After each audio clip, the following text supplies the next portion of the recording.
Hey YouTube, it's your girl Dr. J, and I am back doing a video response to Yvett 27, who talked about asking for tips for a 6-year-old who was overly sensitive and distracted.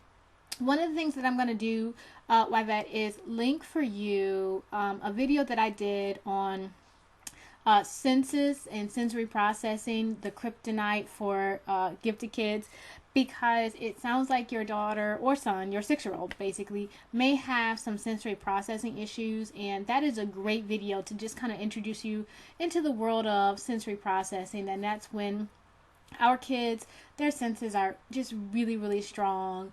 And it sends them some mixed messages and some extreme messages, and it can take a while to balance those. And if you find that your daughter does, or your 6-year-old, I'm sorry, I keep saying daughter, if you find out that your 6-year-old does have some sensory issues, there are some really great things that you can do to really help that situation.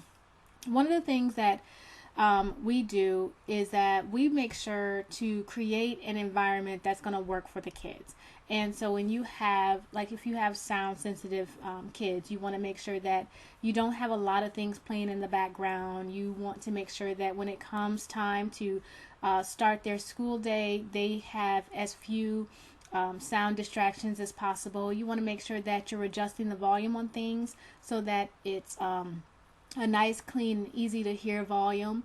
If they have sight sensitivity, you want to work with light. Some kids are just really disturbed by overhead lights, and I found that with my kids, some sunlight is the best. So I open up all the windows that I can as soon as the sun comes up in the morning, and we don't use a lot of overhead lights if we can avoid it.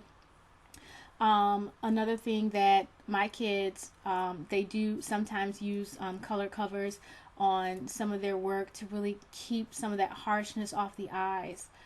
Touch sensitivity is going to be one where you want to make sure that your 6-year-old is dressed comfortably. I mean, some kids just cannot wear jeans and cannot have tags on their clothes.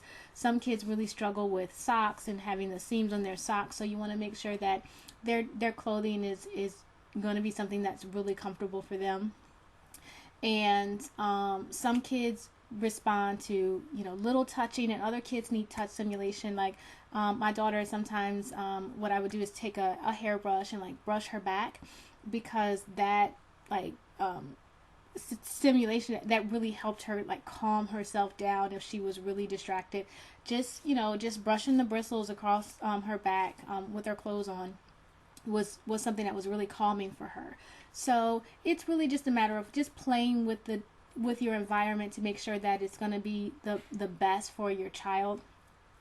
Another thing is, when you talk about oversensitivity, if you're talking about emotional sensitivity, if she's responding or he is responding really extremely to frustration with schoolwork, sometimes it's best to just stop it and look for other ways for them to get the knowledge. One of the things that I talk a lot about is diverse repetition, and that is where if my children need to repeat some concepts, or it's taking them a few repetitions to get an understanding of concepts, we always do repetition in different ways every time. So they don't sit down and do worksheet after worksheet or workbook page after workbook page.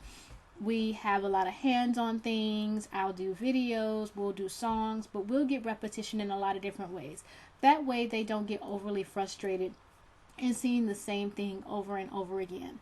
Another thing is that sometimes for 6-year-olds, some kids, their fine motor skills just aren't there. So there can be some frustration in writing. If their hand gets tired a lot, they can suffer eye strain really, really early. So if you have some things where they're trying to do ask your child to do a lot of reading, even if your child is a good reader, whether they're an early reader or they're really progressing their reading, eye strain is still a really big issue with young children. So reading to your 6-year-old is good. Reading all the work to your 6-year-old would be great.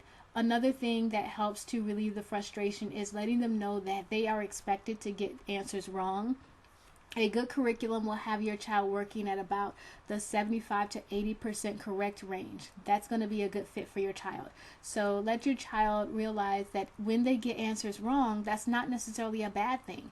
It's important for us to know what we don't know and where we need to work harder. So what you're trying to do is figure out where it is that your 6-year-old needs more help. So if your 6-year-old got everything right every time, you still don't know where gaps are. So let your 6-year-old know that, school is about making mistakes and learning and growing, and you don't expect them to sit down and have all the right answers. That's not what it's about. That wouldn't make things wouldn't be fun if we already knew all the answers. It's about learning and growing and having fun. That's another thing. You want it to be fun. I mean, school education should be fun. Learning should be fun. And so find the ways that it's going to be fun for your child. And sometimes it's not going to look like the traditional school that we grew up with. I know, my kids will throw in Schoolhouse Rock in a minute. And you know what? They're learning a ton, and that is fine. We'll watch, the Magic School Bus, Sid the Science Kid, just do all that kind of fun stuff, because the kids learn in so many different ways. So we don't have to just sit down with books or workbooks and things like that. You also talked about being easily distracted, and that's just being 6. When what we want to look for with our children is you want to think about a minute of focus per year of life. Okay, so if your child is 6, you want to expect no more than 6 minutes at a time of focus for any particular activity. So if you're sitting down for 20 minutes to work on something, you want to build in the fact that your 6-year-old is going to need to stop, readjust, do something different at least 3 times during that 20 minutes. And so if it's only 10 minutes, you want to think 1 to 2 times they're going to need to get up, do something else. They're going to get off track. Things are going to go awry. And that 6 minutes, that's going to be the best that they can do. So the best that you can expect is 1 minute per year of life. And so, kids just get distracted. We as adults get distracted. So sometimes it's really hard to dial in. Another thing is that some kids process in a way that it looks like they're distracted. One of my twins, they are actually about to turn 6 on Friday. And he, my boy twin, he has been one where he always learns best tangentially. So direct instruction is frustrating for him, and he has breakdowns. But if he's just around and I'm reading a book or going over a concept, he'll pick it up that way. And so what appears to be distracted, he may be doing a puzzle, he may be playing. You may think he's doing something completely different, but he's getting all that information in, and he can respond and tell you what you talked about and show you that he can do the work. So some kids, they learn best when their mind is able to kind of, not focus directly in on what they're doing, but they're trying to process it as they go. And so if she's a processor as she goes, it's going to look like distraction. And I know for my son, he may be looking around, he may be looking out the window, he may be coloring, he may be doing something completely different. But if you say, now what did we just talk about? He can tell you exactly what that conversation was about. So if that's something that you may want to look at too. So just look at different ways of getting your child that information, and know that distraction is something that we expect to see in a child that is 6 years old. So we're not expecting a whole lot from them. And the concept that they're just sitting at school, in a school building for 8 hours a day, and all those kids are focused and in their seat, that's not what's going on. So your child is doing what a 6-year-old should do. She's behaving, or he is behaving like a 6-year-old should behave. So you're doing fine. They're doing fine.